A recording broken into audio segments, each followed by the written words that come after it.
Okay so hello buddies, welcome back to the channel humanities buddies.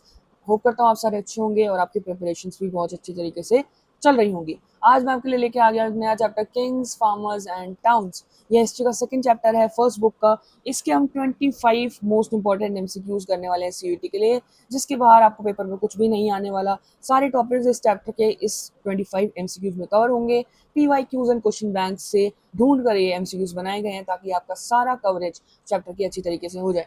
तो शुरू करते हैं आज की वीडियो शुरू करने से पहले आपको चैनल को सब्सक्राइब करना है एंड कमेंट्स में अपना स्कोर 25 में से कितना आपका स्कोर आया वो जरूर कमेंट में लिखना है ताकि मुझे पता चल सके आपकी प्रिपरेशन कैसी चल रही है। तो सबसे पहले नंबर हम क्वेश्चन से करते शुरू।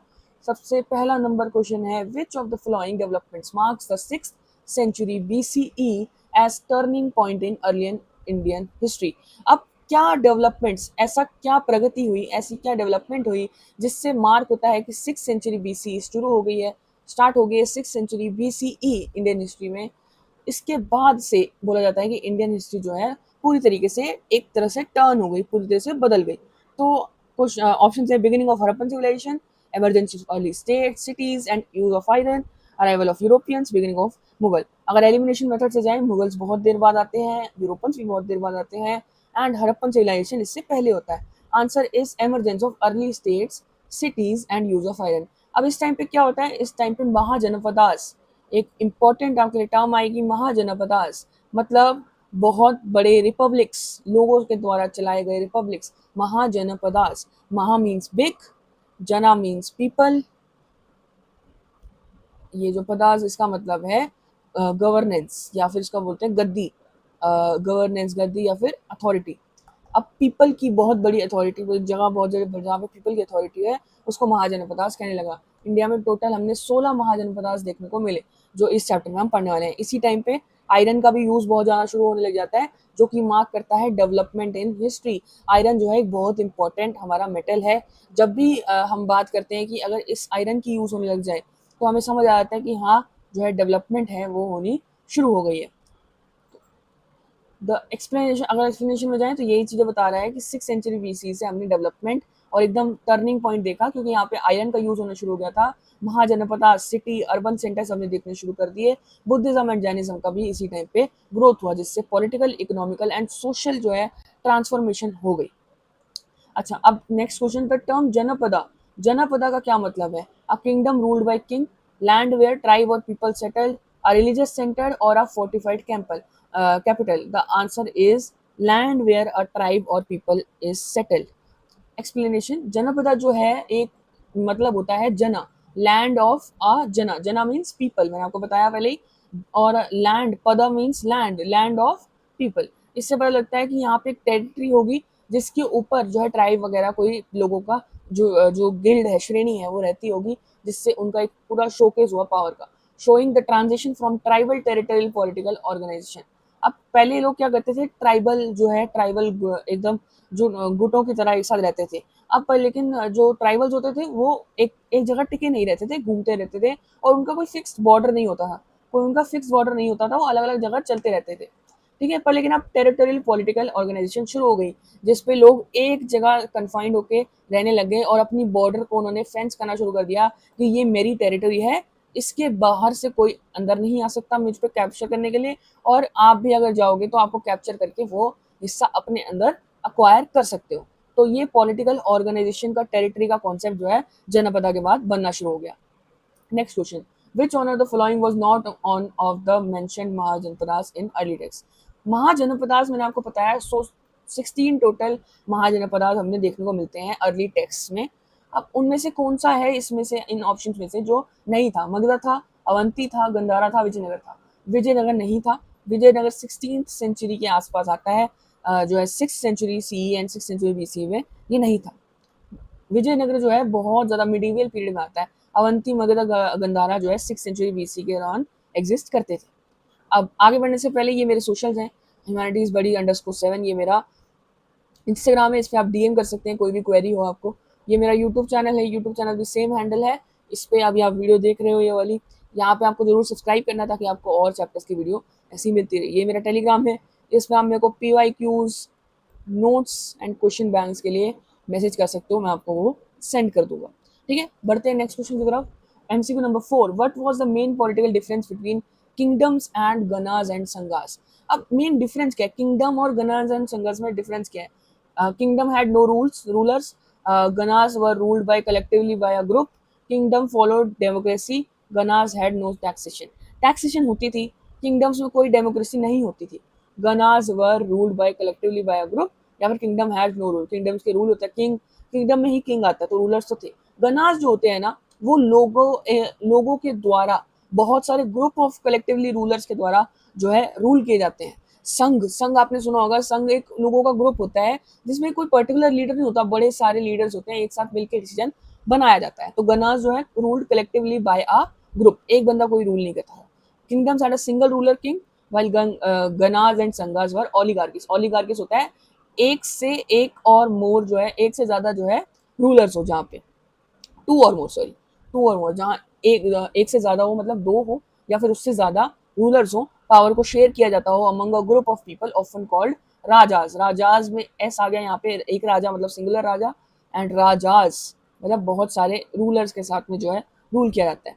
नेक्स्ट MCQ की तरफ बढ़ते हैं। Which factor played the most important role in the rise of Magadha as a powerful kingdom? अब कैसा एक फैक्टर आया जिसने मगधा को बहुत इंपॉर्टेंट जो है किंगडम, पावरफुल किंगडम बना दिया? नेचुरल रिसोर्सेज नहीं थे, फर्टाइल लैंड था और आयरन की अवेलेबिलिटी थी, आइसोलेशन फ्रॉम ट्रेड रूट्स था, डिपेंडेंस ऑन पैस्टोरल इकोनॉमी था। Answer is fertile land and availability of iron. उस टाइम पे मैंने आपको बताया आयरन का जो है यूज होना शुरू हो गया था। आयरन एक इंपॉर्टेंट एलिमेंट है, इससे वेपन्स भी बनाए जा सकते हैं, शील्ड भी बनाई जा सकती है एंड टूल्स भी बनाए जा सकते हैं जो आप एग्रीकल्चर में साथ साथ में अपने डेली यूज में काम ले सकते हैं। तो और यहाँ पे फर्टाइल लैंड भी बहुत अच्छा था। साथ ही साथ में एक और चीज बता दूं तो यहाँ पे एलिफेंट्स भी बहुत ज्यादा पाए जाते थे।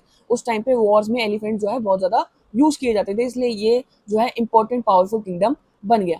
एक्सप्लेनेशन में देखते हैं तो वो बोलते हैं फर्टाइल एल्यूवियल सॉइल थी, आयरन बहुत ज्यादा था, रिवर के पास थे एक तो साथ साथ में, और जो है एग्रीकल्चर जो है यहाँ पे बहुत अच्छा था, वेपन्स बहुत अच्छे बनते थे, और कम्युनिकेशन एंड ट्रेड भी बहुत अच्छा था, जिसकी वजह से जो मगध था वो बहुत ज्यादा पावरफुल हो गया। Next question, question number 6, which ruler war most closely associated with the early expansion of Magadha? Magadha की अर्ली एक्सपेंशन को कौन से रूलर जो है मार्क करते हैं? Ashoka and Chandragupta, Bimbisara and Ajatashatru and Samudragupta and Harsha, Kanishka and Rudradaman. The answer is Bimbisara and Ajatashatru.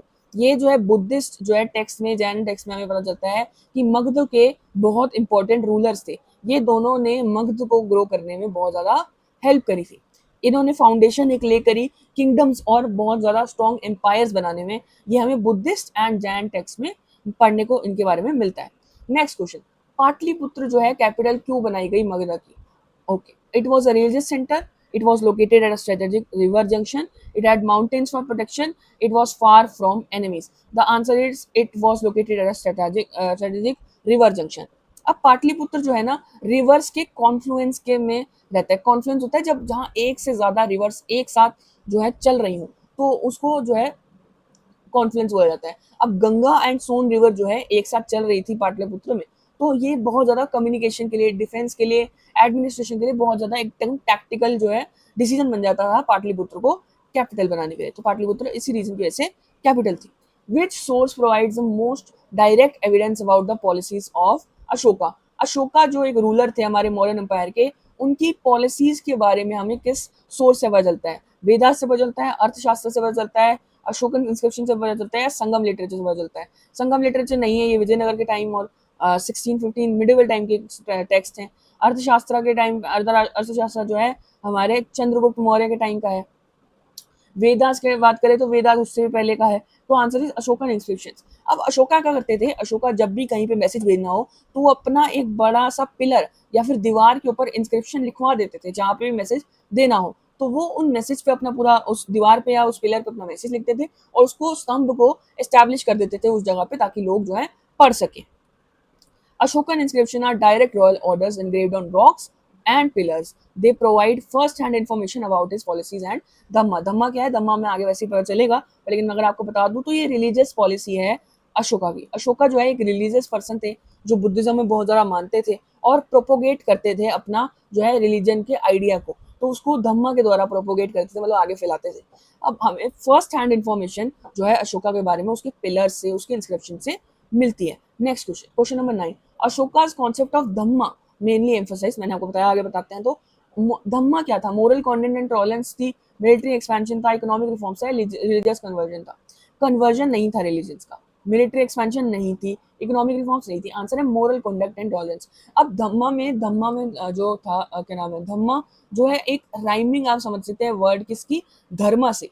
अब धर्मा आप कॉन्सेप्ट समझते हो, कर्मा, जिसमें कर्मा भी इंक्लूड होता है, जिसमें हम कर्म की बात करते हैं, जिसमें हम गुड डूइंग्स की बात करते हैं। तो धम्मा भी वैसा एक प्रिंसिपल था। अशोका ने ये प्रिंसिपल निकाला था कि हम जो है मोरल जो है कंडक्ट सीखेंगे, टॉलरेंस सीखेंगे, पेशेंस सीखेंगे, लोगों से अफेक्शन दिखाना शुरू करेंगे, ताकि जो है हमारे क्राइम्स जो है कम हो, हमारी जो रॉन्ग डूइंग्स है हमारी वो कम हो। तो अशोका धम्मा से ये एम्फोसाइज, ये फैलाने की कोशिश करते थे ये चीज।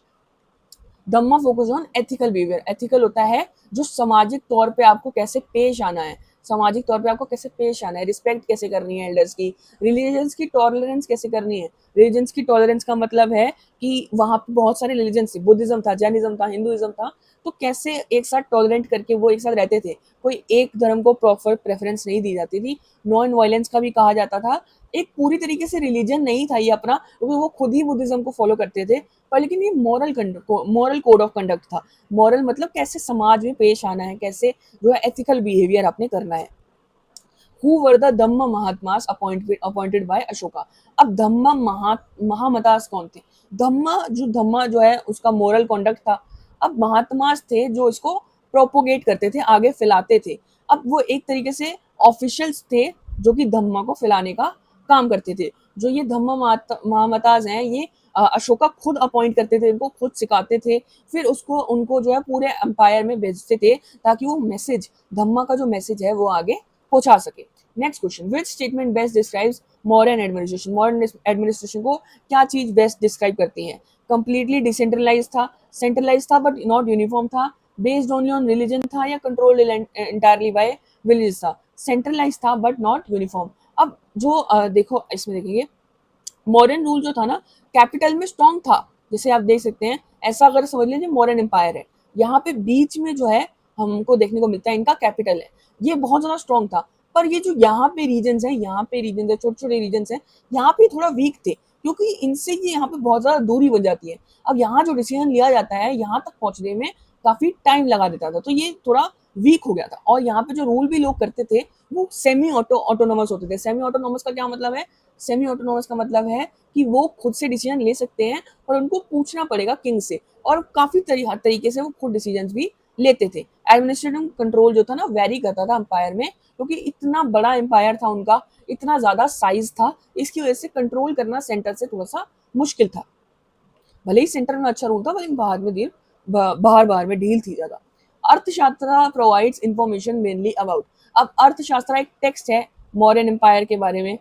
वो क्या बताता था? रिलीजियस के बारे में बताता था, एडमिनिस्ट्रेशन एंड इकोनॉमी के बारे में बताया जाता था, पोएट्री के बारे में बताया जाता था, या एग्रीकल्चर के बारे में सिर्फ बताया जाता था। इसमें बताया जाता था एडमिनिस्ट्रेशन एंड इकोनॉमी में।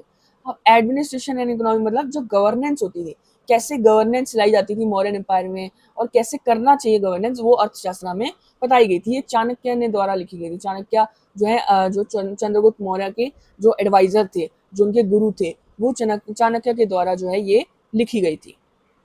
नेक्स्ट क्वेश्चन अगर हम बढ़े, अब टर्म समानता क्या था? समानता क्या था? समानता जो थे ना, वो रिलीजियस टीचर थे, सबऑर्डिनेट रूलर थे, मर्चेंट थे, या फार्मर थे? आंसर है सबऑर्डिनेट रूलर। अब मैंने आपको बताया एक डायग्राम से कि यहाँ पे जो कैपिटल है ये सेंटर है, सेंटर कैपिटल में यहाँ पे रूलर रूल करता है, पर जो डिस्टेंट इलाके हैं, ये छोटे छोटे जो इलाके हैं यहाँ पे, सपोज कीजिए, ये कौन रूल करता था? डायरेक्टली अगर हम बात करें तो यहाँ पे भी किंग का ही रूल चलता था, पर लेकिन यहाँ पे किसी अगर सपोज करो यहाँ पे किसी का अटैक हो जाता है यहाँ से, अब यहाँ से यहाँ मैसेज जाने में 3 दिन 4 दिन लग जाएंगे। तो उन 3-4 दिन में कैसे डिफेंड किया जाए, कैसे संभाला जाए अपने आप को, इसे यहाँ पे समानताज रहते थे।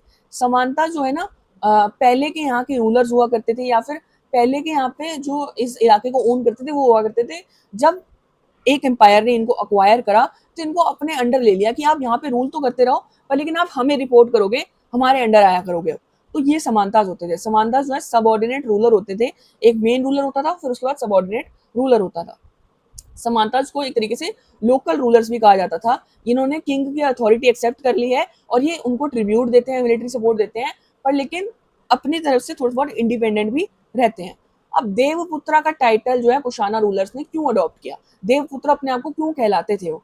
अपनी इकोनॉमिक पावर को शो करने के लिए, डिवाइन स्टेटस को क्लेम करने के लिए, प्रमोट करने के लिए ट्रेड को, या शो करने के लिए मिलिट्री स्ट्रेंथ को अपनी? The answer is divine status. अब इसको ब्रेक डाउन करो। देव मतलब गॉड, पुत्र मतलब बेटा, सन।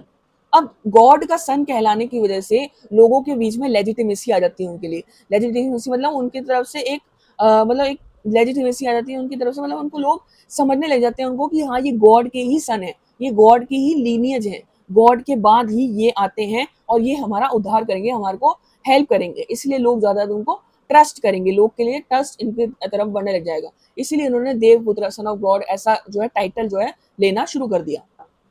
नंबर 15, जाटक स्टोरी जो थी वो क्या पीजेंट्स के बारे में क्या बताती थी?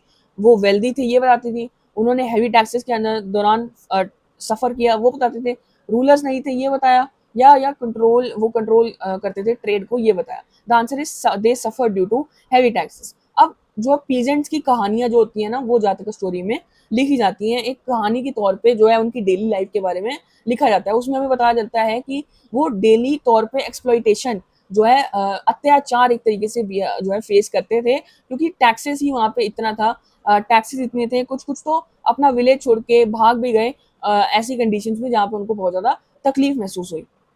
Next question, which agriculture tool significantly increase productivity in the Ganga valley? अब गंगा वैली में क्या ऐसा टूल आया जिसने एग्रीकल्चर को चेंज कर दिया, एग्रीकल्चर को जो है डेवलप करने लग गया? आयरन प्लोशेयर। अब आयरन जो था ना, पहले जो प्लोस थे, प्लोस कुछ ऐसा होता है डिजाइन, अगर मैं गलत नहीं हूँ तो प्लोस का डिजाइन ना कुछ ऐसा सा होता है जिससे कि पूरे खेत में सिंचाई करी जाती है, ऐसे लाइनें बनाई जाती हैं ताकि जिसके अंदर सीड को जो है हम डाल सके। अब पहले के प्लो जो होते थे ना वुड के बनते थे, जो है जल्दी खराब हो जाते थे एंड साथ साथ में जो है इतनी अच्छे तरीके से प्लो नहीं कर पाते थे।